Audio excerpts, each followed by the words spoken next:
नमस्कार साथियों, आपका स्वागत है हमारे चैनल पर जहां पर हम लेकर आते हैं भारत की अद्भुत, प्रेरणादायक और पौराणिक कथाएं। आज हम सुनेंगे एक बहुत ही दिव्य कथा, देव दीपावली की कहानी यानी देवताओं की दीपावली की कथा। तो चलिए शुरू करते हैं। देव दीपावली की कथा। बहुत समय पहले की बात है। एक राक्षस था जिसका नाम था त्रिपुरासुर।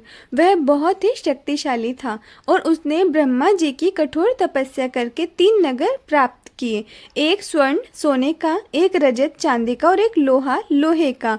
इन्हीं तीनों नगरों को मिलाकर कहा गया त्रिपुर। त्रिपुरासुर ने यह वरदान पाया था कि उसे केवल तभी मारा जा सकता है जब ये तीनों नगर एक सीध में आ जाए, और वह पल केवल हजारों वर्षों में एक बार आता है। वरदान पाकर वह बहुत घमंडी हो गया। उसने देवताओं, ऋषियों और मानवों को सताना शुरू कर दिया। देवता भयभीत हो गए और सब भगवान शिव की शरण में पहुंचे। त्रिपुरासुर वध करने का भगवान शिव ने देवताओं को आश्वासन दिया, जब वह क्षण आएगा तब तीनों नगर एक सीध में होंगे, तब मैं त्रिपुरासुर का अंत कर दूंगा। उस दिन भगवान शिव ने पृथ्वी को रथ, सूर्य और चंद्रमा को पहिए, माउंट मेरू को धनुष और विष्णु जी को बाण बनाया। जैसे ही तीनों नगर एक सीध में आए, भगवान शिव ने एक ही बाण चलाकर तीनों नगरों को नष्ट कर दिया। इस प्रकार त्रिपुरासुर का अंत हुआ और समस्त लोकों में शांति लौट आई। यह घटना कार्तिक पूर्णिमा के दिन घटी थी। जब त्रिपुरासुर मारा गया तो देवताओं ने खुशी से आकाश में दीपक जलाए।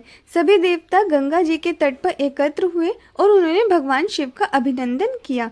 उसी दिन से देवताओं ने दीपावली मनाई, जिसे कहा जाता है देव दीपावली यानी देवताओं की दीपावली। काशी वाराणसी को भगवान शिव का सबसे प्रिय स्थान माना गया है। इसलिए कहा जाता है कि जब देवता स्वर्ग में दीप जलाते हैं तो उसी समय पृथ्वी पर काशी में भी गंगा के घाटों पर लाखों दीप जलाए जाते हैं।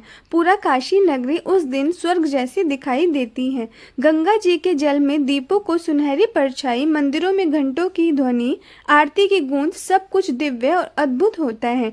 कब मनाई जाती है? देव दीपावली कार्तिक मास की पूर्णिमा के दिन मनाई जाती है, यानी दीपावली के लगभग 15 दिन बाद। आध्यात्मिक अर्थ देव दीपावली यह संदेश देती है कि जब हम अपने अंदर के अंधकार, क्रोध, लोभ को मिटाते हैं, तब हमारे भीतर भी प्रकाश का देव उत्सव आरंभ होता है।